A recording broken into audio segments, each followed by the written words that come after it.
This is Jarrod Horak, and in this video I will take an early look at the 2025 Preakness Stakes. The Preakness Stakes will be held at Pimlico on Saturday, May 17th, the second jewel of the Triple Crown.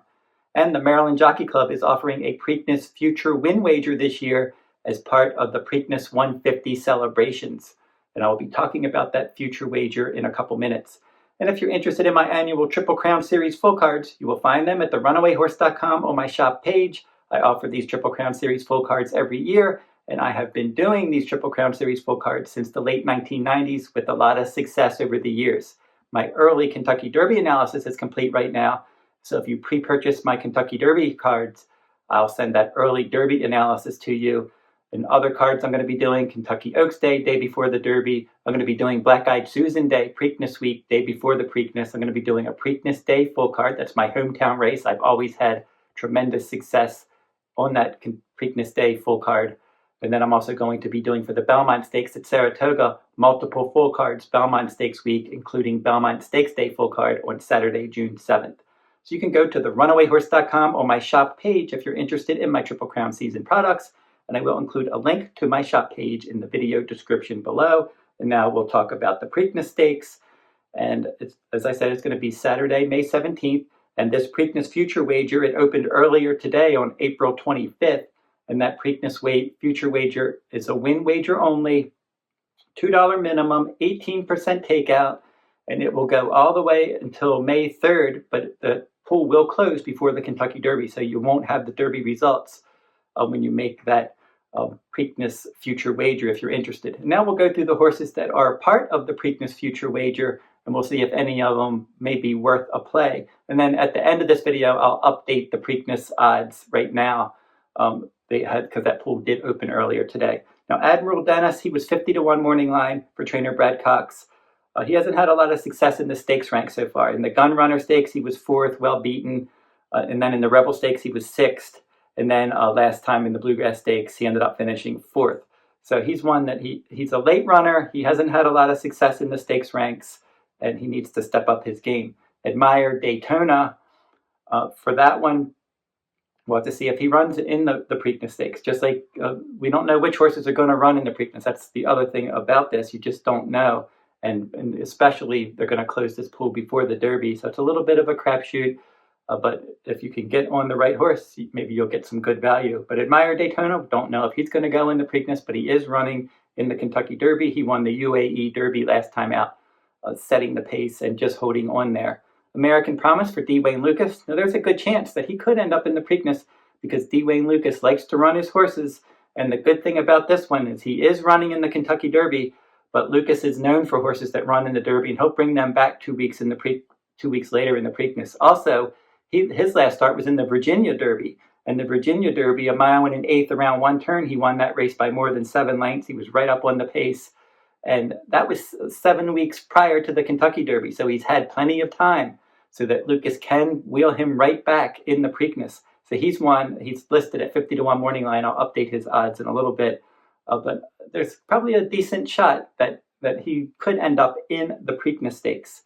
Baeza, he's the first also eligible for the Kentucky Derby. And John Sheriffs, his trainer, already said that if he did not get into the Kentucky Derby, they would run in the Preakness Stakes. Otherwise, I would expect this lightly raced horse, who finished 2nd in the Santa Anita Derby behind Kentucky Derby favorite Journalism, if he does not get into the Kentucky Derby, they probably will run here. But if he does run in the Kentucky Derby and he doesn't win it, they're probably not going to wheel him back in 2 weeks.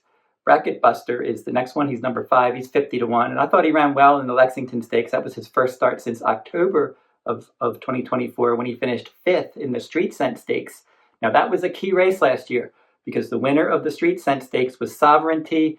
He would go on to win the Fountain the Youth Stakes. Tiztastic, the runner-up there, won the Louisiana Derby. And then Sandman, your show finisher, won the Arkansas Derby. So Bracket Buster was in a key race there at the end of his 2-year-old season, came back off of a layoff in the Grade 3 Lexington Stakes, dueled on the lead, and then he finished 2nd behind my top choice, Gosger. So he's one that's lightly raced. He's got a bright future ahead of him, most likely, but he's going to have to get faster. Now, Built is number 6 on this future wager. And for him, he could end up in the Preakness Stakes. It just depends what they do in the Pat Day Mile, because he was He could have run in the Kentucky Derby. He was in the field. His connections decided no, they did not want to run in the Kentucky Derby. They were going to run in the Pet Day Mile. And if he does well in the Pet Day Mile, don't be surprised if maybe they take a shot at the Preakness Stakes with him. We'll have to see how all that plays out. But his owners, I saw an interview earlier today, have not ruled out the Preakness Stakes. They said if he does well in that Pet Day Mile, just like Seize the Gray did last year when he parlayed a nice win in the Pet Day Mile into a wire-to-wire win in the Preakness Stakes. We'll see if Bill tries to do that same thing. Now, Burnham Square for trainer Ian Wilkes, he's in the Kentucky Derby. He won the Bluegrass and the Holy Bull. He was fourth in the Fountain of Youth, and he would probably have to win the Kentucky Derby to wheel back in 2 weeks. Caldera for trainer D. Wayne Lucas, would not be surprised to see him in the Preakness. He is owned by my racehorse, as I said, D. Wayne Lucas, the trainer, the same connections that brought us the Preakness winner last year, Seize the Gray. And Caldera was second by a nose in the Sunland Derby. He stumbled at the start and didn't run a good race in the Louisiana Derby. And then in the Bathhouse Row Stakes, a win and you're in for the Preakness last time out, he ended up finishing second, a nice bounce-back effort. He has good tactical speed. Don't be surprised if you don't see him in the Preakness. California Burrito, he's on the also eligible list. He's currently number 22 in the Kentucky Derby. We'll see if they go that direction. They could also go Pat Day Mile. Don't know what their plans are after that. Captain Cook for trainer Rick Dutrow. He disappointed in the Wood Memorial, but he did handle a mile and an eighth in the Withers Stakes. But when he stepped up to face Graded Company in the Wood Memorial, he came up empty in the stretch and he finished fourth. Chunk of Gold is number 11 in this Preakness wager. And for this one, he was second in the Risen Star and the Louisiana Derby. He's going to run in the Kentucky Derby next. Citizen Bull for Bob Baffert. He's another one that's fresh, and I wouldn't be surprised. Baffert's one like Lucas. He will run a horse in the Derby and bring them back in 2 weeks if they're doing well, even if they didn't win. And for Citizen Bull, he rattled off 3 straight victories. Grade 1 American Pharaoh, wire to wire. Grade 1 Breeders' Cup Juvenile, wire to wire. And then the Grade 3 Robert Lewis Stakes, his first start this year. He went wire to wire again.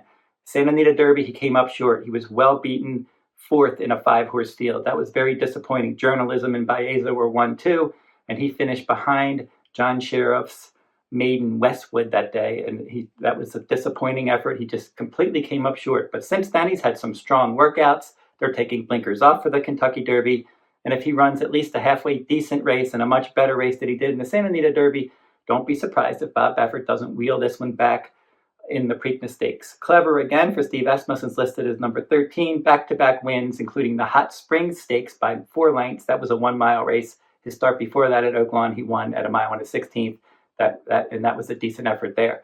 So for Clever again, not sure what the plans are for that horse. Coal Battle, he just seems to run in all the races. So wouldn't be surprised if they just run him again in this race. But we'll see, because he's shown up in all of the races. He won the Springboard Mile, Kentucky Derby points race, the Smarty Jones, and the Rebel, and then he ran in the Arkansas Derby and finished third, and now he's going to run in the Kentucky Derby, so he's been busy.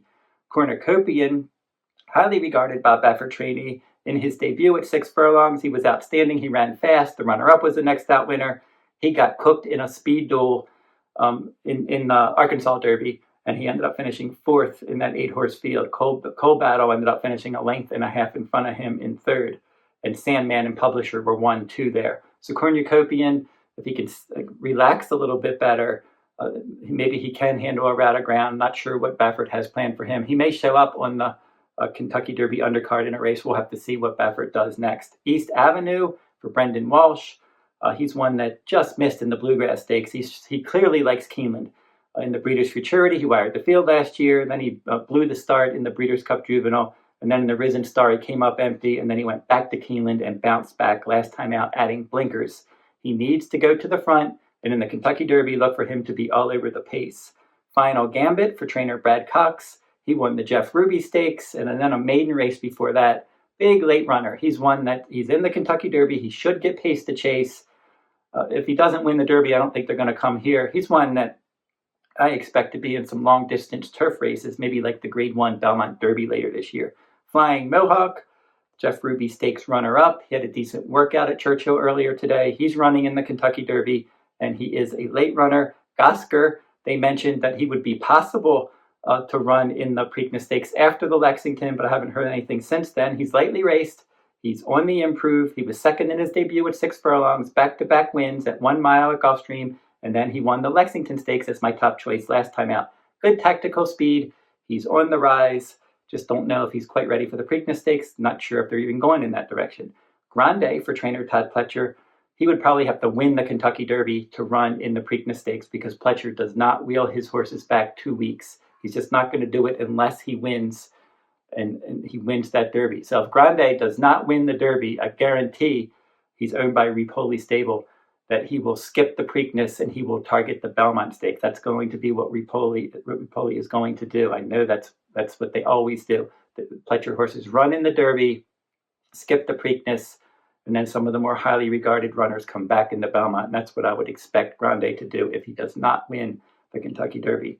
Heart of Honor is listed as a possible, or at least he's on this list. He was second, beating the nose to Admiral Daytona, and he was my top choice in the UAE Derby. So he lost a heartbreaker there, adding blinkers.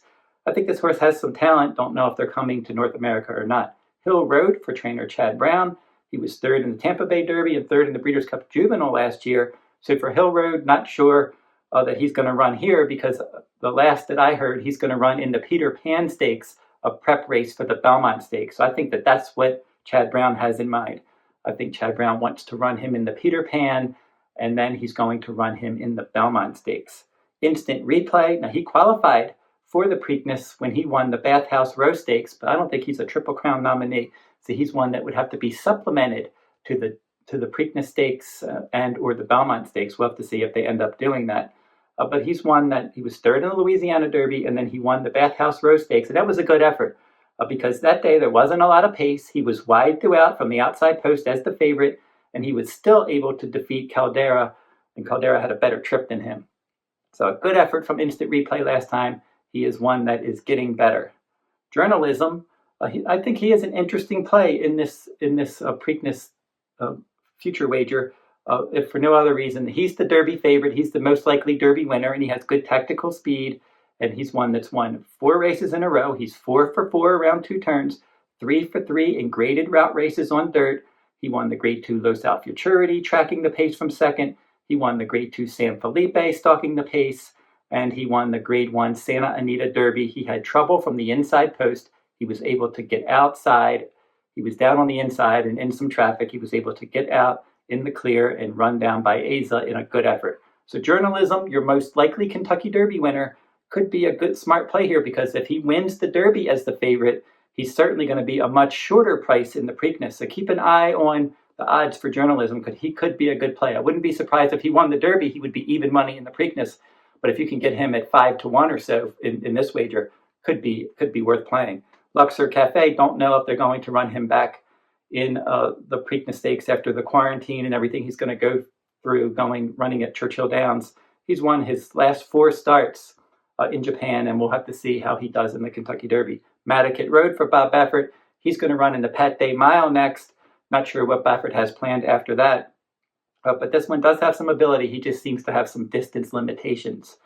Neoequos, he did draw into the Kentucky Derby field. And for him, most likely he may have to win the Kentucky Derby in order to get into this event. He was third in the Fountain of Youth and third in the Florida Derby. Owen Almighty, they're running him in the Kentucky Derby. And he seems to have distance limitations. This was an owner's choice. His trainer, Brian Lynch, had said all along that he wanted to run him in the Pat Day Mile. But then after he won the Tampa Bay Derby, and he stole that race from the inside post on the front end, after he won that, he got 50 Kentucky Derby points. So that was basically a win and you're in for the Derby. And his owners got Derby fever. They said, yeah, we want to run in the Derby. And they ran him in the Bluegrass Stakes as a prep, and he weakened. He's chased the pace. He weakened to finish 6th at a mile and an 1/8. So he's one that seems to have distance limitations, but he did have a good workout prior to the Kentucky Derby earlier this week when he was able to relax early and finish nicely in that workout. And that's the kind of style they want to use in the Kentucky Derby to see if he can't get a 1.25 miles.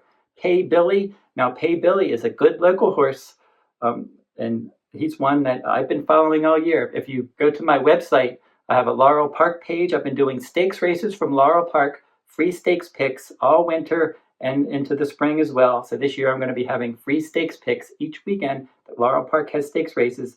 And I picked Pay Billy in multiple races now. He's listed at 15-1. He's number 29 in this future wager. And he's a nose away from 5 straight victories. He broke his maiden, and then he won an optional claiming race. And then in the Miracle Wood Stakes, he was my top choice, and he missed by a nose. But since then, he's been excellent. As my top choice in the private terms, he stalked and he won by 3 lengths. And then in the Federico Tessio Stakes, I went to Laurel Park that day. I wanted to watch him run in that win and you're in for the Preakness Stakes, and he looked good that day.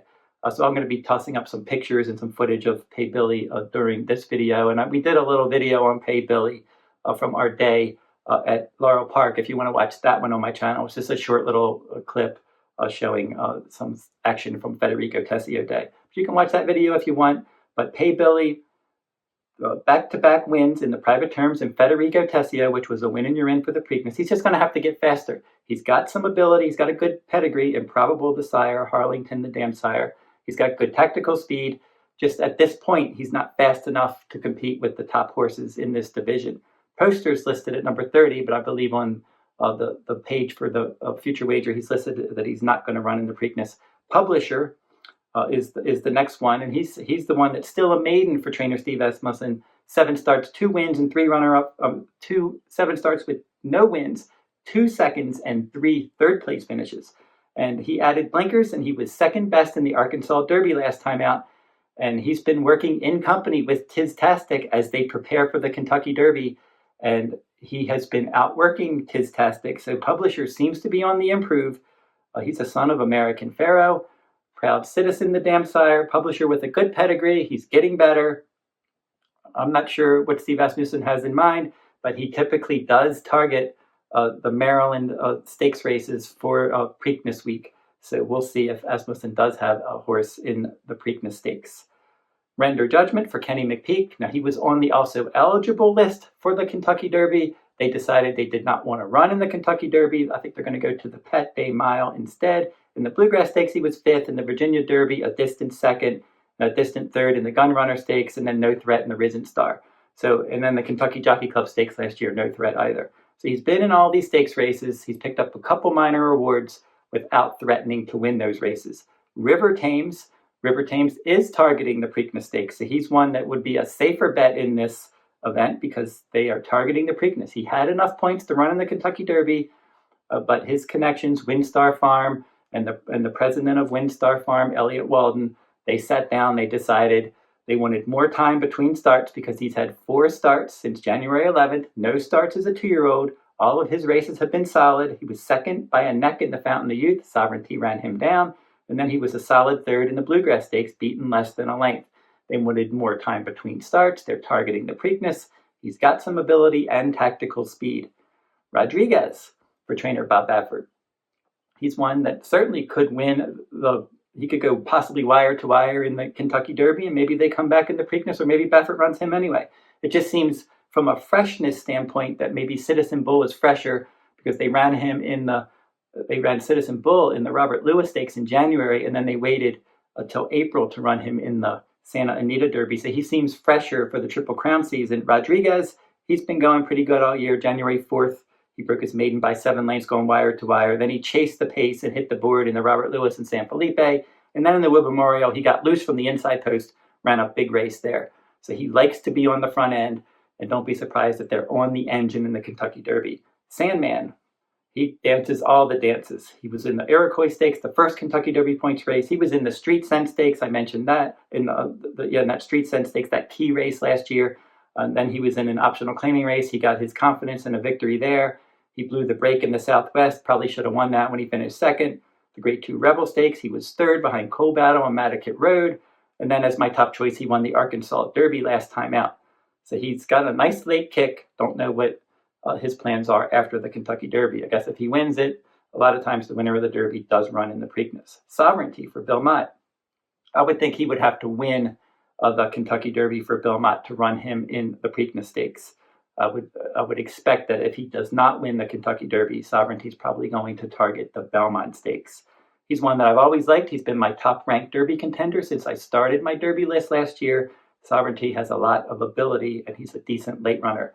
Tappan Street, very lightly raced for Brad Cox. He's another one that I don't know if they would rush him into the Preakness Stakes unless he wins the Kentucky Derby, but we'll have to see how that does play out for trainer Brad Cox because he's lightly raced and on the improve. He won his debut at 7 furlongs. I made him my top choice in the Holy Bull. He rallied from off the pace. He took a clear lead in the stretch, Burnham Square made the last run and ran him down. He was clearly second best. And then in his next start, they skipped the Fountain of Youth. They waited for the Florida Derby, and that decision paid off because he stuck the pace and he was able to defeat Sovereignty. He got the jump on that one and won that Florida Derby by a length and a quarter. So a good effort there. He's one of the favorites for the Kentucky Derby. He has good tactical speed. Tiztastic for Steve Asmussen. He's an iron horse. He shows up in all of the races. He was in the Street Sense, Kentucky Jockey Club Stakes, Southwest, and Rebel. Hit the board in some of those races. Finally broke through with a graded win in the Louisiana Derby. And now he's in the Kentucky Derby.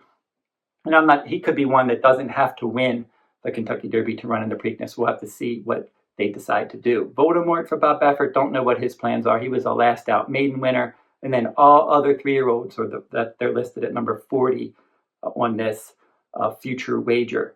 And now we're going to get the updated current odds for this future wager. Admiral Dennis, the one, he's 84 to 1. And then we have Admire Daytona at 76 to 1. American Promise at 19 to 1. Baeza at 9 to 1. Bracket Buster at 99 to 1. Built at 89 to 1. Burnham Square, 29 to 1. Caldera, he's 15 to 1. California Burrito, 99 to 1. And you got to think Caldera at 15 to 1. That's my racehorse money already in the Preakness future wager. And California Burrito and Captain Cook both 99 to 1. Chunk of Gold, 52 to 1. Citizen Bull is sitting at 20 to 1 right now. Clever Again at 36 to 1. Coal Battle, 20 to 1. Cornucopian at 15. We have East Avenue at 30. Final Gambit, 41. We have Flying Mohawk at 99.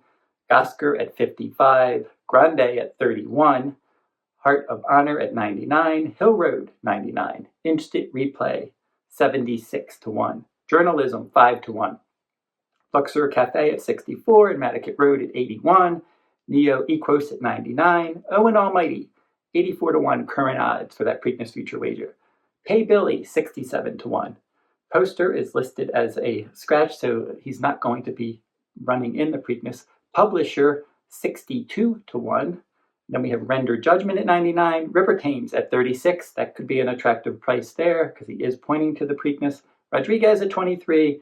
Sandman and Sovereignty are both 11. And then we have Tappan Street at 22. Tiztastic at 24. Voldemort at 99. All other 3-year-olds, 22 to 1. So some of the horses that could be worth playing in this future wager.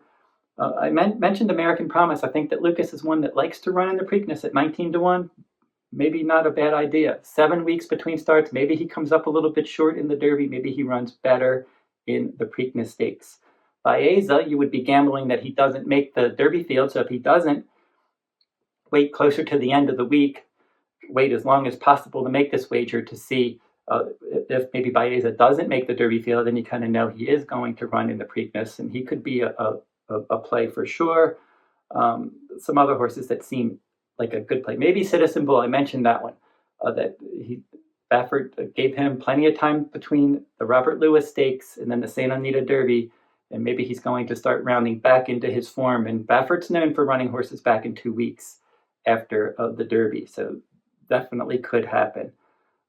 Another one I mentioned that Journalism could be worth a play for sure. He's 5 to 1. Now, that might seem a little bit short on a future wager, but as I said, he's the Kentucky Derby favorite. If he wins the Kentucky Derby, he's probably going to be somewhere around even money for the Preakness Stakes, say 5 to 1. If that holds up, could be an attractive price on Journalism.